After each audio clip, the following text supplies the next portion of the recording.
कहानी की शुरुआत में हम देखते हैं कि घने जंगल के बीच जैरेन अपनी जान बचाने के लिए भाग रहा होता है। उसके पीछे एक विशाल खूंखार अजगर पड़ा होता है जो किसी भी इंसान को पल भर में निगल सकता है। अपनी जान बचाने के लिए जैरेन मजबूरी में अपने मरे हुए दोस्त की लाश को एक जंगली सुअर के शव के साथ बांधकर अजगर के सामने फेंक देता है ताकि वो कुछ देर के लिए उसका ध्यान भटका सके। लेकिन हालत तब और खराब हो जाती है जब भागते वक्त उसकी पीठ पर बंधा सुअर अचानक जिंदा हो जाता है। उसे समझ आ जाता है कि अगर इस जंगल से जिंदा निकलना है तो उस अजगर का अंत करना ही पड़ेगा। इसके कुछ दिन पहले कहानी हमें शहर में ले जाती है जहां डग नाम का एक वेडिंग डायरेक्टर अपने क्लाइंट्स को शादी की वीडियो का प्लान समझा रहा होता है। क्योंकि क्लाइंट्स को हॉरर फिल्में पसंद थीं, इसलिए डग ने उनकी शादी के लिए एक डरावना और थ्रिल से भरा कॉन्सेप्ट तैयार किया था। लेकिन क्लाइंट्स उसका आइडिया तुरंत रिजेक्ट कर देते हैं और कहते हैं कि उन्हें सिंपल और खुशियों से भरी वीडियो चाहिए। दूसरी तरफ ग्रिफ नाम का एक संघर्ष कर रहा एक्टर अपने करियर को बचाने की कोशिश कर रहा होता है। लंबे समय से उसे कोई काम नहीं मिला था, इसलिए वह इस नए रोल को लेकर काफी गंभीर था। लेकिन शूटिंग के दौरान अपनी अजीब एक्टिंग और नकली एक्सेंट की वजह से वह बार बार सीन खराब कर देता है, जिससे परेशान होकर डायरेक्टर उसे सेट से निकाल देता है। स्टूडियो से बाहर निकलते वक्त ग्रिफ की नजर अचानक एक पुरानी मॉन्स्टर फिल्म के पोस्टर पर पड़ती है। तभी उसके दिमाग में एक खतरनाक लेकिन पागलपन भरा आइडिया आता है। उसी दौरान उसे अपने बचपन के दोस्त डग का मैसेज मिलता है जिसमें वो उसे अपनी बर्थडे पार्टी पर बुलाता है। ग्रिफ तुरंत वहाँ पहुँच जाता है। पार्टी में उनके बाकी पुराने दोस्त भी मौजूद होते हैं, केनी और क्लेयर। ये चारों बचपन से ही फिल्मों के दीवाने थे। इसी बीच ग्रिफ अपने नए आइडिया के बारे में दोस्तों को बताता है। वो असली जंगल में जाकर एक रियल मॉन्स्टर फिल्म शूट करना चाहता था ताकि उसकी जिंदगी और करियर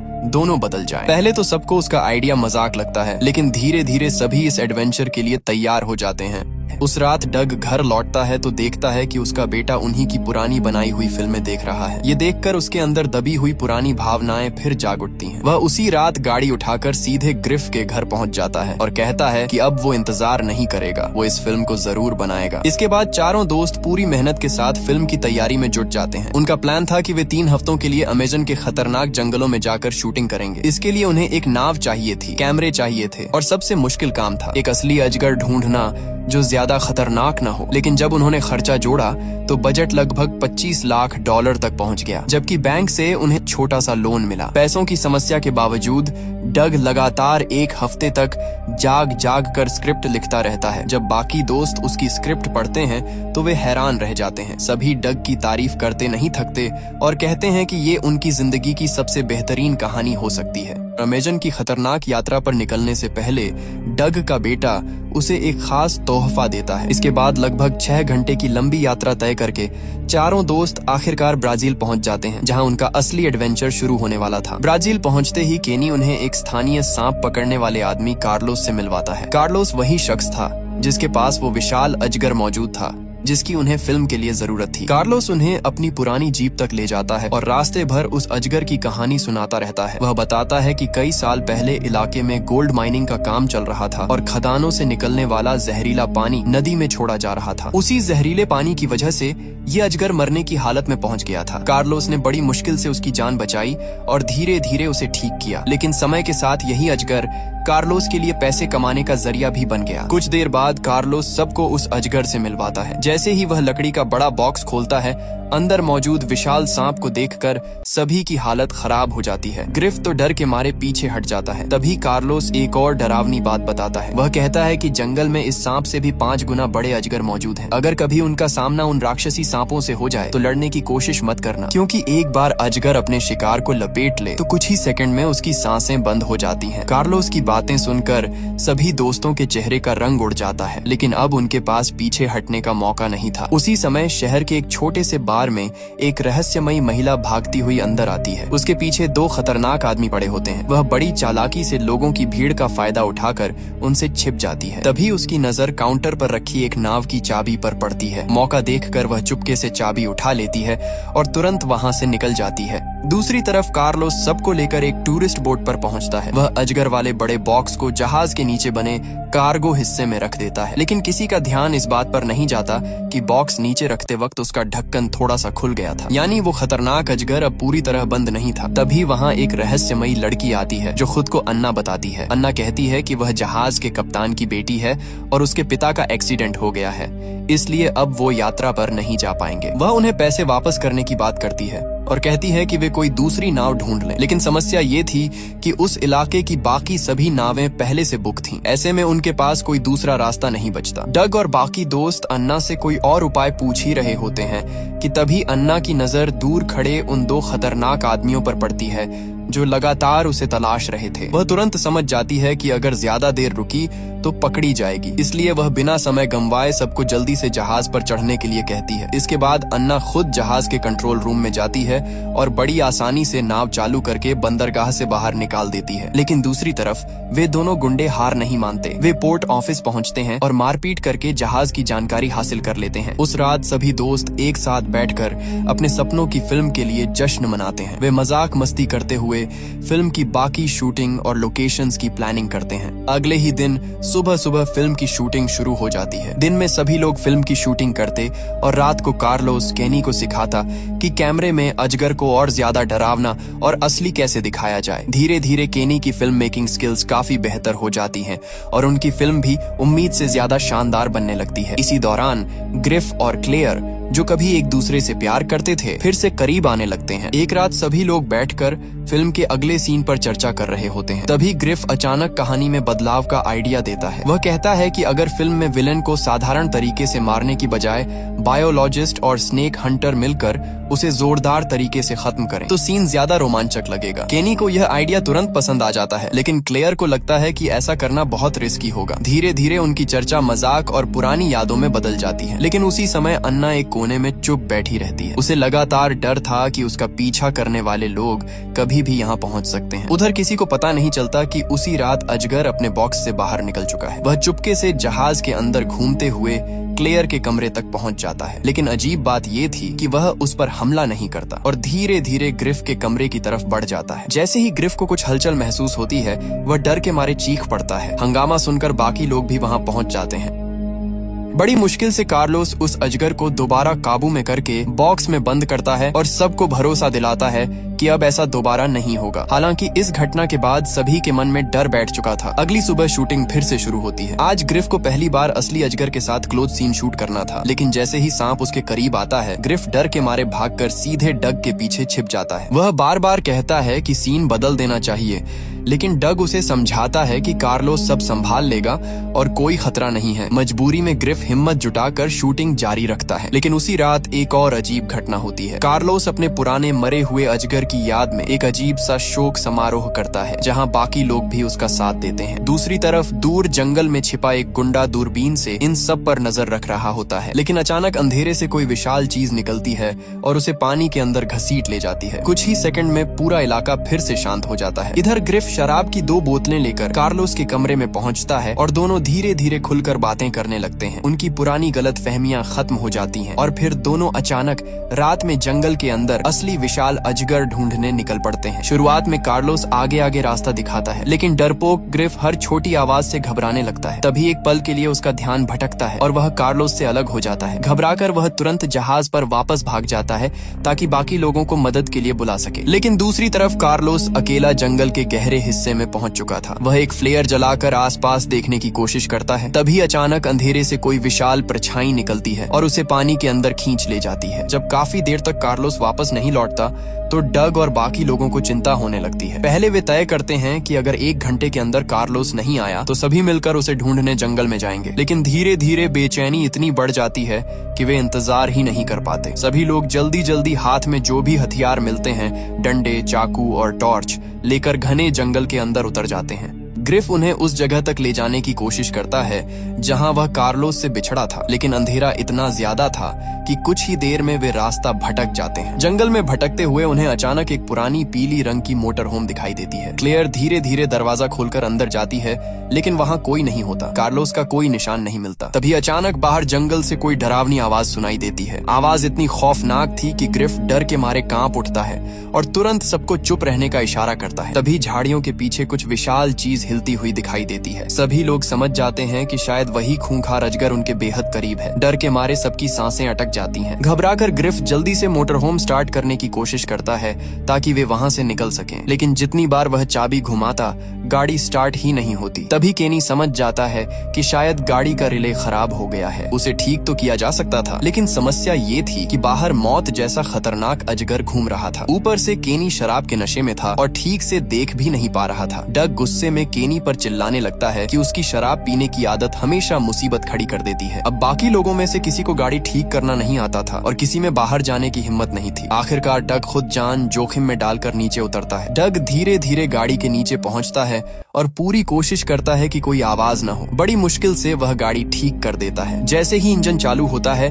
ग्रिफ तुरंत एक्सीलेटर दबाकर वहां से भाग निकलता है, लेकिन उनकी मुसीबत यहीं खत्म नहीं होती। कुछ ही देर बाद पीछे से 2 मोटरसाइकिलें तेज रफ्तार में उनका पीछा करने लगती हैं। केनी सोचता है कि शायद ये लोग उनकी मदद करने आए हैं और ग्रिफ से गाड़ी रोकने को कहता है, लेकिन अन्ना तुरंत उसे रोक देती है। अन्ना डरते हुए बताती है कि ये लोग साधारण इंसान नहीं बल्कि खतरनाक तस्कर और अवैध शिकारी हैं, जो अपने इलाके में आने वाले किसी भी इंसान को जिंदा नहीं छोड़ते। उसकी बात खत्म होते ही पीछे से मोटरसाइकिल सवार उन पर गोलियां चलाना शुरू कर देते हैं। अन्ना तुरंत गाड़ी में रखी एक राइफल निकाल लेती है और जवाबी फायरिंग शुरू कर देती है। अचानक जंगल के बीच भयंकर गोलीबारी शुरू हो जाती है। इस दौरान केनी डरने की बजाय अपना फोन निकालकर पूरी घटना रिकॉर्ड करने लगता है, क्योंकि उसे लगता है कि ये फुटेज उनकी फिल्म को और भी असली बना सकती है। कुछ ही देर में अन्ना अपनी शानदार निशानेबाजी से सभी हमलावरों को खत्म कर देती है, लेकिन जब सब लोग राहत की सांस लेकर वापस नाव की तरफ बढ़ रहे होते हैं, तभी अन्ना का पीछा कर रहा वो खतरनाक आदमी अचानक सामने आ जाता है। वह बंदूक तानकर पूछता है कि अन्ना कहाँ है, लेकिन इससे पहले कि वह कुछ कर पाता, अन्ना पीछे से हमला करके उसे बेहोश कर देती है। मौका मिलते ही सभी लोग जल्दी से नाव लेकर वहां से निकल जाते हैं। खतरे से बचने के बाद अन्ना डग और उसके दोस्तों से कहती है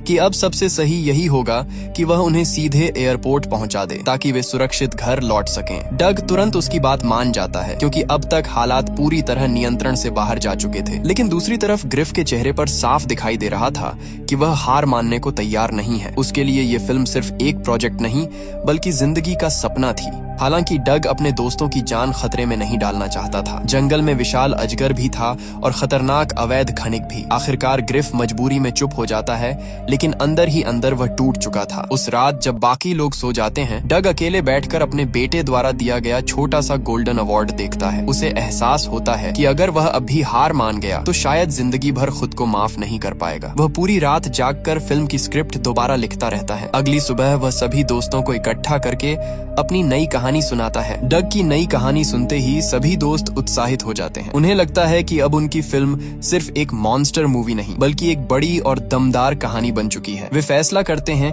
कि चाहे जो भी हो जाए, इस बार वे अपने अधूरे सपने को पूरा करके ही रहेंगे। डग अन्ना को भी फिल्म में एक नया रोल ऑफर करता है। हैरानी की बात ये थी कि अन्ना कैमरे के सामने बेहद शानदार एक्टिंग करती है। उसकी हर परफॉर्मेंस इतनी नेचुरल लगती है कि सभी लोग प्रभावित हो जाते हैं। लेकिन तभी कहानी में एक नया मोड़ आता है। शूटिंग के दौरान अचानक 2 बड़ी नावें उनके जहाज के पास से गुजरती हैं। पहली नजर में ऐसा लगता है कि शायद कोई और फिल्म यूनिट भी जंगल में शूटिंग कर रही है, लेकिन क्लेयर और केनी एक दूसरे की तरफ देखकर समझ जाते हैं कि मामला कुछ और है। जब उन बड़ी नावों के लोगों को फिल्म के बारे में बात करते सुना जाता है तो डग और बाकी दोस्तों को शक होने लगता है। तभी डग अचानक ग्रिफ से सीधा सवाल पूछता है, क्या उसने सच में फिल्म के राइट्स खरीदे थे? कुछ पल की खामोशी के बाद सच्चाई सामने आ जाती है। ग्रिफ ने शुरुआत से ही सबसे झूठ बोला था। उसके पास किसी फिल्म का कोई अधिकार नहीं था। वह सिर्फ अपने दोस्तों को इस खतरनाक सफर पर लाने के लिए झूठी कहानी बना रहा था। ये सुनते ही डग का गुस्सा फूट पड़ता है। वह चीखते हुए कहता है कि उसने इस फिल्म के लिए अपनी जान तक दांव पर लगा दी, जबकि ग्रिफ ने उसे शुरू से बेवकूफ बनाया। इतने सालों की दोस्ती और भरोसा एक पल में टूट जाता है। गुस्से में डग उसी वक्त ग्रिफ को फिल्म से निकाल देता है। दूसरी तरफ ग्रिफ भी जिद में आ जाता है। क्लेयर उसे रोकने की बहुत कोशिश करती है, लेकिन वह किसी की नहीं सुनता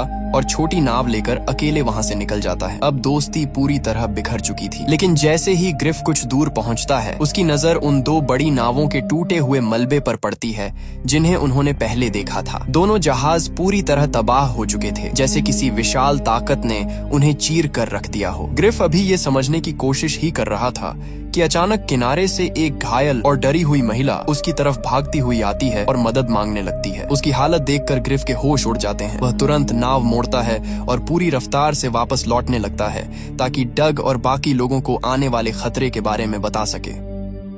उधर दूसरी तरफ डग और बाकी लोग अब भी अनजान थे कि मौत उनकी तरफ बढ़ रही है। डग एक खूबसूरत जगह देखकर वहां कुछ सीन शूट करने का फैसला करता है, लेकिन क्लेयर कहती है कि पहले ग्रिफ को ढूंढना जरूरी है। दोनों के बीच बहस चल ही रही होती है कि अचानक अन्ना बंदूक निकालकर सब पर तान देती है। वह उन्हें जबरदस्ती नाव से नीचे उतरने का आदेश देती है। सभी लोग हैरान रह जाते हैं क्योंकि जिस अन्ना पर उन्होंने भरोसा किया था वही अब उनके खिलाफ खड़ी थी। जब ग्रिफ वापस जहाज पर पहुंचता है तो वहां कोई नहीं होता। पूरी नाव खाली पड़ी थी, सिर्फ एक छोटी बोट किनारे लगी थी जिसमें एक राइफल रखी हुई थी। वहीं दूसरी तरफ अन्ना डग, केनी और क्लेयर को जंगल के अंदर बनी एक झोपड़ी तक ले जाती है। वहाँ वह उन्हें पानी के अंदर छिपे बैग निकालने को कहती है। जैसे ही डग बैग खोलता है उसके अंदर चमकता हुआ सोना देखकर सब दंग रह जाते हैं। अब सच सामने आता है कि अन्ना सिर्फ नाव चलाने वाली लड़की नहीं बल्कि अवैध सोने की तस्करी करने वाले गिरोह का हिस्सा थी। धोखे से भड़का डग गुस्से में सोने से भरा एक बैग वापस पानी में फेंक देता है। तभी अचानक वही खतरनाक आदमी वहां पहुंच जाता है जो पहले से अन्ना का पीछा कर रहा था। वह बंदूक तानकर अन्ना को हथियार नीचे रखने को कहता है, लेकिन फिर वह खुद को सरकारी एजेंट बताता है। उसका कहना था कि वह सरकार की तरफ से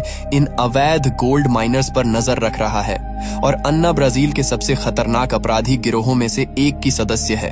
अब डग और उसके दोस्त पूरी तरह उलझ जाते हैं। उन्हें समझ ही नहीं आता कि आखिर सच कौन बोल रहा है। अचानक एक गोली चलती है और उस आदमी के पैर में लगती है जो खुद को सरकारी एजेंट बता रहा था। गोली चलाने वाला कोई और नहीं बल्कि ग्रिफ था जिसने रास्ते में पड़ी राइफल उठा ली थी। ग्रिफ फिल्मी हीरो की तरह एंट्री मारते हुए खुद को सबका रक्षक समझने लगता है और स्टाइल मारकर खड़ा हो जाता है, लेकिन उसका ये हीरो वाला मोमेंट ज्यादा देर नहीं टिकता। अगले ही पल अन्ना फिर से हालात पर काबू पा लेती है और मौका देखकर उस आदमी को गोली मार देती है जो जमीन पर गिरी बंदूक उठाने की कोशिश कर रहा था। अब अन्ना पूरी तरह बेकाबू हो चुकी थी। तभी क्लेयर अचानक आगे बढ़कर जोरदार हेडबट मारती है और अन्ना को गिरा देती है। बस फिर क्या था, चारों दोस्त अपनी जान बचाकर वहां से भाग निकलते हैं। लेकिन जंगल से भागना इतना आसान नहीं था। कुछ दूर जाते ही डग को एक जहरीली मकड़ी काट लेती है। उसका शरीर तेजी से कमजोर होने लगता है। ऐसे में केनी एक अजीब देसी इलाज सुझाता है, घाव पर पेशाब डालकर जहर का असर कम करने का। हालात इतने खराब थे कि किसी के पास दूसरा रास्ता नहीं था। क्लेयर अपने कपड़ों की वजह से मदद नहीं कर सकती थी और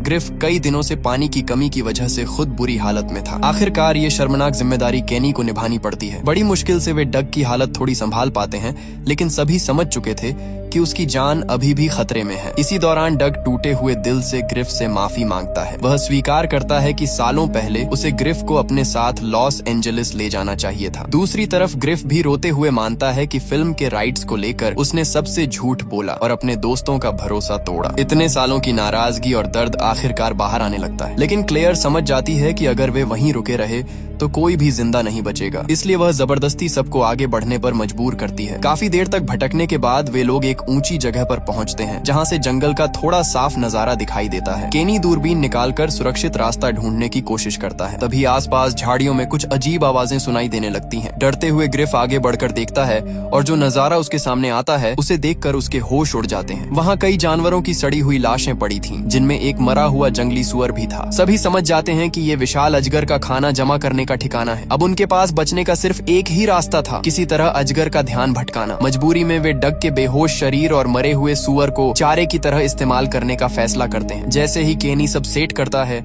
अजगर वहां पहुंच जाता है। अपने दोस्त को इस हालत में देखकर सबकी आंखें भर आती हैं। लेकिन तभी अचानक चमत्कार होता है। डग को होश आ जाता है और वह घबराकर भागने लगता है। इसी अफरा तफरी में उसकी पीठ पर रखा मरा हुआ सुअर भी अचानक जिंदा हो उठता है। अब पूरा सीन इतना पागलपन भरा हो जाता है कि खुद अजगर भी कुछ पल के लिए भ्रमित हो जाता है। आखिरकार वही जंगली सुअर अजगर का शिकार बन जाता है और डग की जान बच जाती है। चारों दोस्त जितनी तेजी से हो सकता था वहां से भागते हैं और काफी दूर जाकर रुकते हैं। मौत को इतने करीब से देखने के बाद अब उनके बीच कोई झूठ, गुस्सा या शिकायत नहीं बचती। सभी एक दूसरे से दिल से माफी मांगते हैं और फिर से एक टीम बन जाते हैं। रात होते होते वे वापस अपनी बड़ी नाव के पास पहुंचते हैं। तभी ग्रिफ की नजर एक वॉकी टॉकी पर पड़ती है। वह तुरंत मदद के लिए कॉल करने की कोशिश करता है, लेकिन जैसे ही वह कुछ बोलता है अचानक विशाल अजगर अंधेरे से हमला कर देता है। तभी आसमान में कई फ्लेयर गन की रोशनी चमकती है है और अजगर पीछे हट जाता है। फिर अंधेरे में से एक आदमी धीरे धीरे बाहर आता है। पहले तो सभी डर जाते हैं, लेकिन जब वह रोशनी में आता है